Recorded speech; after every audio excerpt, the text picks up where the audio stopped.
Today we're gonna tie a Seatrout fly, and this is primarily used for fishing in the summer months, where the Seatrout is most active around dusk and dawn, and these times it's very nice to have a kind of a Hoover floating pattern with a foam back, because the trouts are really eager to search for food in the surface, and a helpless shrimp caught in the surface film is really a good snack for a trout. And they don't like to chase that much when the weather gets this warm as it is now. It's like 30 degrees Celsius outside. So this is a great fly for fishing in those last hours when the temperature is dropping, but the water is still warm. You can also fish it like a sand eel or a small bait fish pattern. Again, it's dark, so the fish can't really see what's going on. And then they have these glow-in-the-dark eyes, an old relic from my time as a fly tying and fly fisher in my youth, but something I always believed a lot in, so of course it had to be here. But let's tie this fly and see how it goes.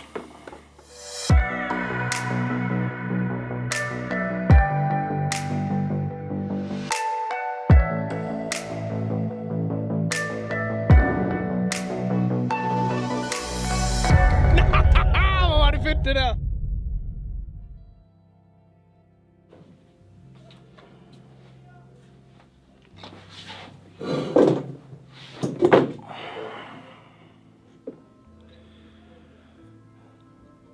So let's tie this foam fly for sea trouts. The first thing I'm gonna use here is a hook, and I'm gonna do the light stinger in a size 4.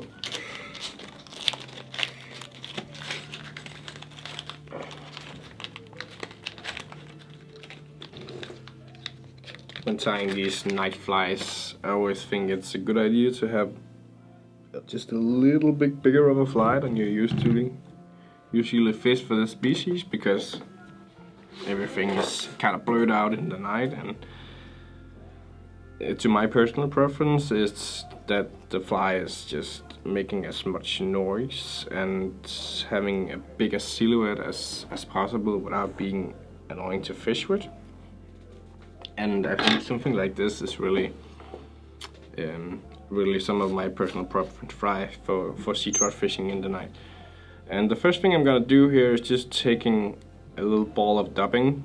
I'm using a purple dubbing because I think it's really nice with the rest of the colors, but this is really just gonna get hit underneath all the other materials, so it's more than a feature, more a feature than it is something important for the fly. It's just to take all these materials that I'm gonna tie in here and just lift them up a little bit and make this kind of a collar of materials instead of all the materials just clagging down all on top of the hook.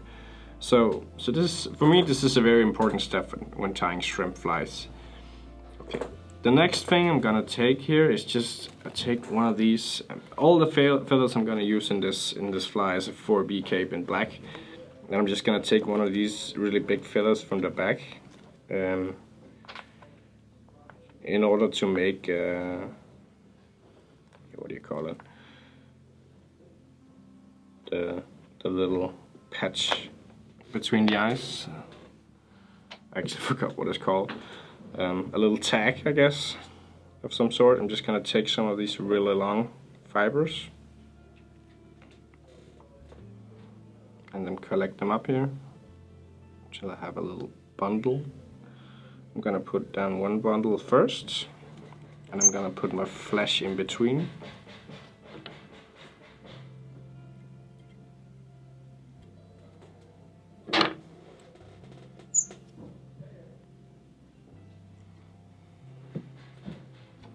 There we go. And I'm gonna do some purple crystal flesh. I'm just gonna do like 3 strands here. I have some of the purple flesh in stock. Use that instead. This is just because I like a little bit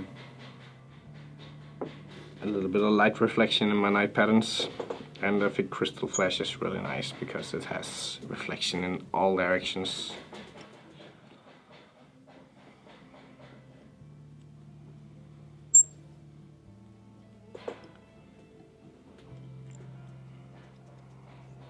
Yes, I'm just gonna take another bundle of these feathers to put on the opposite side. I'm sorry if you can hear some kind of knocking. I don't know who it is. It's just going through all the pipes where I'm sitting, and I can't find the person who's making this kind of noise, so I'm sorry. If you can hear it, I can, for sure.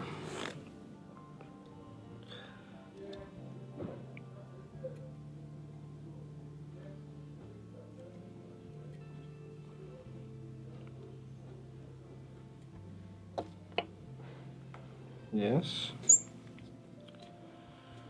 Just tie that down. And then on top of this, I'm gonna put some rubber legs, some round rubber legs in black, of course.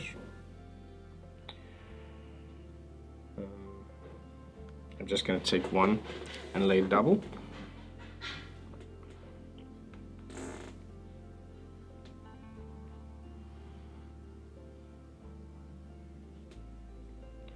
Little longer than the length of the fly. I like to use my rubber legs and just make them a little bit longer than I'm used to, that I usually want. And then if I find they're too long at fishing, I can just bite off a couple inches or something. It's a really easy material to just cut down, or with my scissor I can just cut some off. Better too long than too short, I think. There you go. And don't make the turns up here too tight, because then they're just gonna stand up. Yeah. So then I'm gonna go take some dubbing again and make a little ball again, because I'm gonna put on my eyes, my easy shrimp eyes. And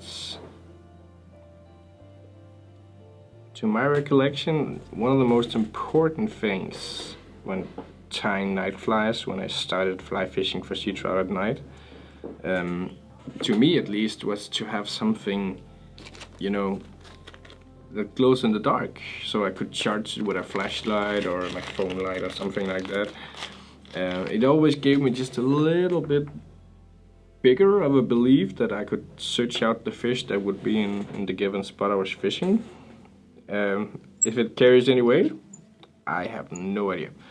But again, fly tying is mostly for you and not for the fish. If it makes you believe, do it. If not, tie in some black eyes or some orange eyes. That would be cool as well. I'm just gonna snip off half of this easy shrimp eye thing here. I'm just gonna adjust the eyes to make sure they're sitting in the right position. Looks good. And then I'm gonna start tying in all the materials that I'm gonna use for the body here. And the first thing I'm gonna tie in here is the ribbing. Tie in first what you're gonna use last. So the last thing I'm gonna do is gonna put the rib on top of the foam.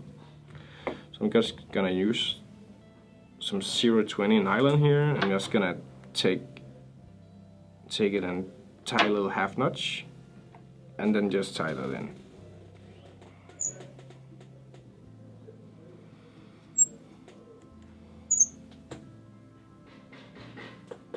Put that aside. Take your sinew. This is a black cactus sinew in 15 millimeters. It's a little long for the fly, but we're going to taper it down with our scissor. I'm just going to start out by taking a lot of this material out in the tip here, so I only have the cord, and I can just tie that in. Otherwise I'm just going to end up with like a big bulk of materials underneath here. Put that aside.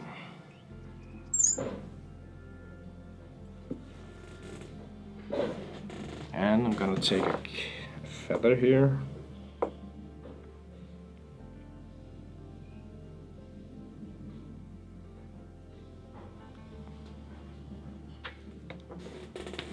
Like so. And I'm just gonna take the fibers back and gonna tie it into the point here. Snipping off the tip, making a little triangle for putting in this. I should actually have put this in just before the sinew, but it doesn't matter that much. There we go. Put my thread forward. And I'm gonna take my chenille here. And firstly, I'm just gonna make sure I spin it the right way so I have the orientation of it right. And I'm gonna make a collar up here all the way around to start out. And then for these follow-up wrap here, I'm just gonna take like 2 millimeters, maybe 3, in between the wraps here. I don't want it perfectly tight because it's gonna add a lot of volume to my fly, and I'm not really interested in that. So I'm just gonna do this all the way to the eye. And then when I feel like I have enough materials up here, I'm just gonna tighten it down and then just tie it off.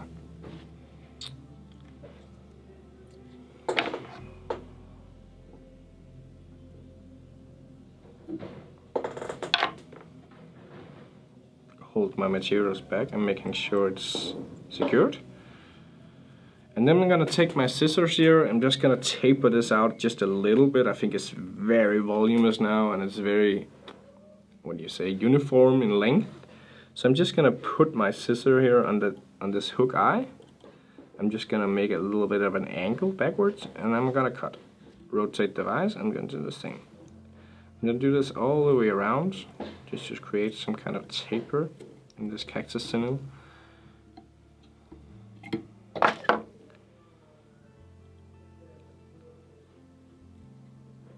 Yeah, like that. Don't overdo it. I need something to stick out, and some of it is gonna be flattened out by this hackle I'm gonna put in now. So I'm just gonna do the same thing, make a collar up here in the back of the fly, and just wind it on through with like a little bit of a gap. I'm going for like 5 to 6 wraps here, I think, of this hackle. And don't worry if it gets a little bit tangled up in the chenille. I'm just gonna take my brush afterward and just mangle it out. There we go. A fine wrap here. Tie it off.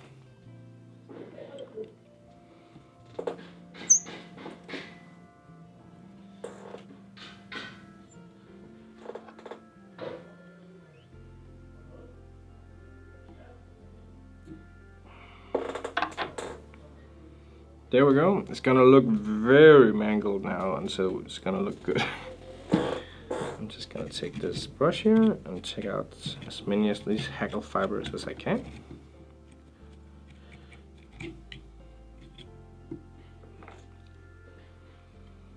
There we go. And then we're gonna put in the foam. And I'm just gonna take this 3mm plate and a size with a scissor with a decent cut on it. And I'm just gonna make a strip here with a little bit of tapering on it.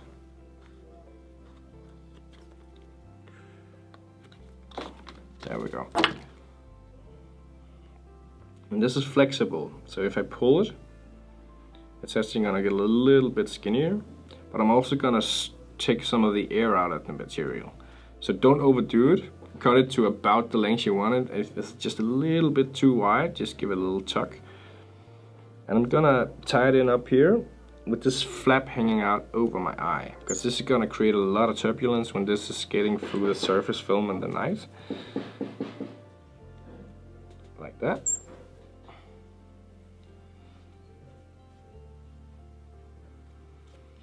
And I'm gonna take my ripping.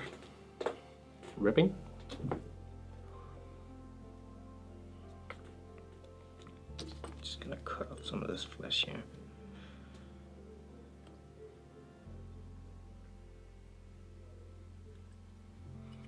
There we go. And I'm gonna take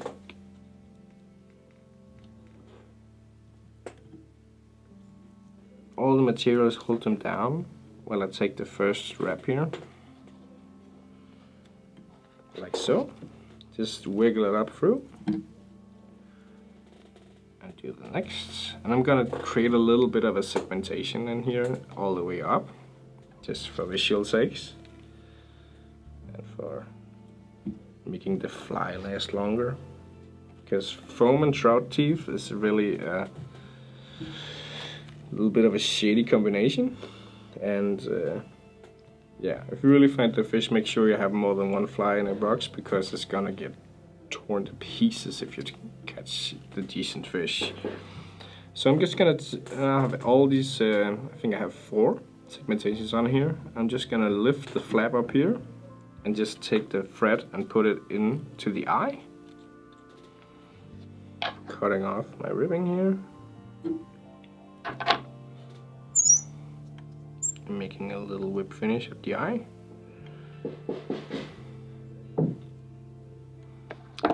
And if you're using a USB thread, and as I am here, a VISES thread, do not yank your thread, because it's just gonna cut everything, including your foam. Very easily it's gonna cut your foam.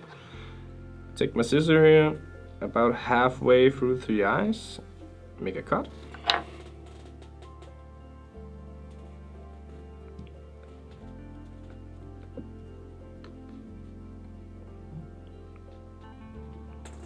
And there we go.